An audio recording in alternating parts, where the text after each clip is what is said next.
Bismillahirrahmanirrahim. Assalamualaikum warahmatullahi wabarakatuh. Alhamdulillahi rabbil alamin. Wassalatu wassalamu ala rasulillahi wa ala alihi wa sahbihi ajma'in. Amma ba'du. Anak-anak yang soleh dan soleha, alhamdulillah pada hari ini Ustadz kembali hadir lewat video pembelajaran fikih pada hari ini. Dan insya Allah pada hari ini kita akan melanjutkan pembahasan tentang pembelajaran kedua, yaitu tentang khitan. Baik, sebelum dimulai Ustadz ingin anak yang soleh dan soleha mempersiapkan terlebih dahulu ya buku paketnya ya. Silakan disimpan di atas meja kalian dan dibuka di halaman ke-16 dan ke-17. Baik, selanjutnya sebelum kita mulai, kita sama-sama berdoa dengan mengucap basmalah dan doa untuk menuntut ilmu. Dalam hitungan ketiga, 1, 2, 3. Bismillahirrahmanirrahim. Rabbi zidni ilma warzuqni fahma. Ya Allah, berikanlah aku tambahan ilmu dan berikanlah aku pemahaman. Amin. Amin ya Allah ya Rabbal Alamin. Anak-anak yang soleh dan solihah, bagaimana kabarnya pada pagi hari ini? Mudah-mudahan senantiasa diberikan kesehatan dan kekuatan oleh Allah Subhanahu wa taala. Juga kesabaran dan senantiasa semangat mengikuti pembelajaran walaupun berasal belajar dari rumah. Dan insya Allah mudah-mudahan ilmu yang kita dapatkan pada hari ini menjadi ilmu yang bermanfaat dan barokah. Amin ya Allah ya Rabbal Alamin. Anak-anak yang soleh dan solihah, hari ini kita akan melanjutkan pembelajaran fikih dengan melanjutkan pembelajaran yang minggu kemarin, yaitu tentang khitan. Baik, sebelum kita lanjutkan, kita kecilkan dulu videonya di sini. Kita geser ke atas ya, seperti itu. Baik, kita minggu lalu telah belajar tentang khitan, yaitu tentang pengertian khitan dan juga sejarah khitan. Ya, kita ulas sekilas sambil lewat ya tentang pengertian khitan, yaitu pertama ada pengertian secara bahasa dan juga pengertian secara istilah. Untuk pengertian secara bahasa, khitan adalah berarti memotong atau membuang.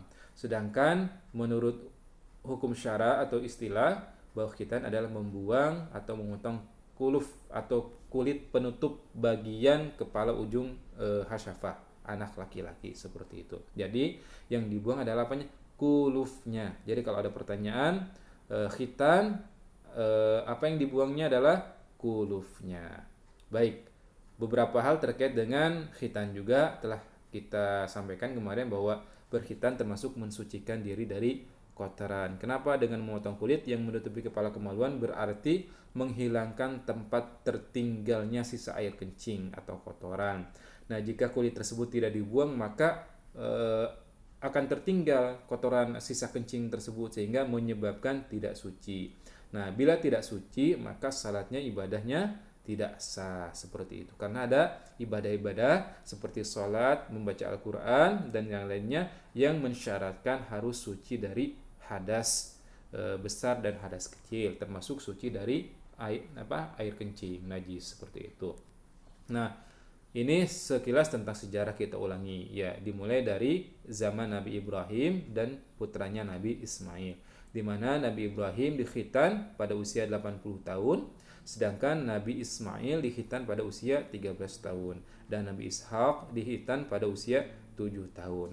Sedangkan Nabi Muhammad dikhitan oleh kakeknya, yaitu Abdul Muthalib, pada usia 7 tahun, seperti itu. Nah, inilah hadis terkait dengan dikhitannya Nabi Ibrahim, di mana Nabi Ibrahim menurut hadis ini dikhitan pada usia 80 tahun. Bahkan dalam suatu riwayat dikatakan dikhitannya menggunakan apa? Kampak. Ya, seperti itu. Nah, sedangkan insya Allah kalau pada zaman sekarang sudah modern ya, untuk dikhitan tidak lagi menggunakan kampak, tapi menggunakan pisau atau gunting yang tajam ya, yang higienis. Bahkan ada yang menggunakan laser, seperti itu. Jadi jangan takut ya kalau dikhitan ya, seperti itu. Kemudian hari ini kita akan belajar tentang hukum khitan dan juga tentang pelaksanaan khitan ya.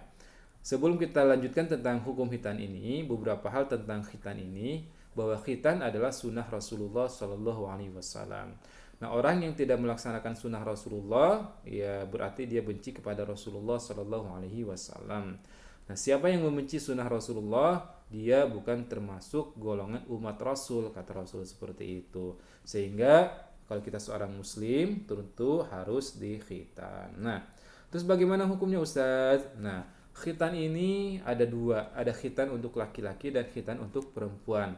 Untuk laki-laki khitan hukumnya adalah wajib, ya seperti itu. Termasuk bagi mu'alaf atau bagi orang yang baru masuk Islam. Nah, walaupun usianya sudah tua, misalnya dia tetap harus di khitan, wajib di khitan. Ya, kenapa harus di khitan? Ya tadi sudah dijelaskan bahwa kalau belum di khitan maka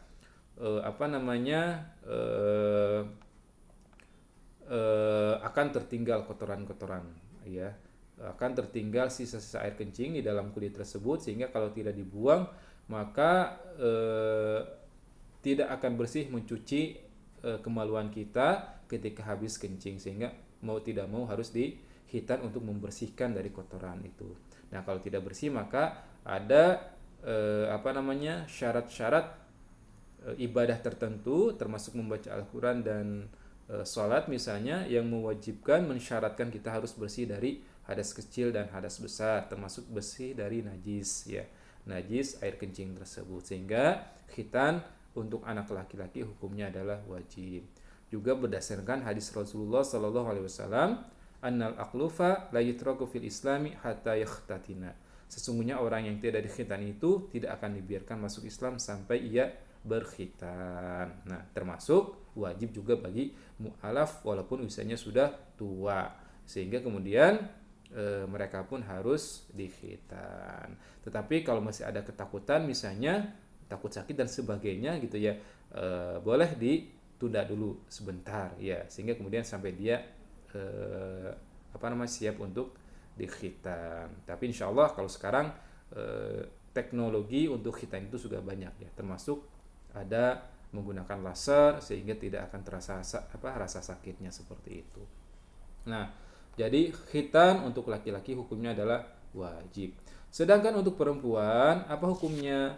Untuk perempuan itu hukumnya adalah sunnah. Al-khitanu sunnatul lirijali. Sunnah di sini adalah disyariatkan, yang artinya dengan didukung dari penjelasan yang lain adalah wajib untuk laki-laki.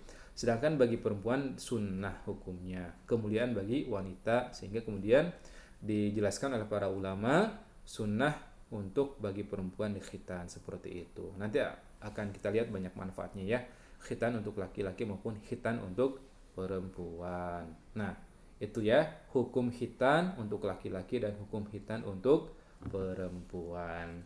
Jadi bagaimana hukumnya khitan untuk laki-laki? Khitan untuk laki-laki hukumnya adalah wajib, sedangkan untuk perempuan adalah hukumnya sunnah.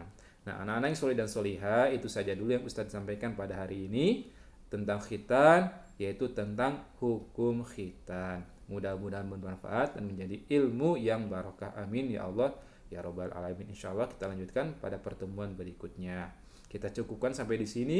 Kita tutup sama-sama membaca hamdalah, istighfar, dan doa kifaratul majlis.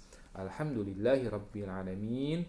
Astaghfirullahalazim. Subhanakallahumma wa bihamdika asyhadu an la ilaha illa anta astaghfiruka wa atubu ilaik. Wassalamualaikum warahmatullahi wabarakatuh.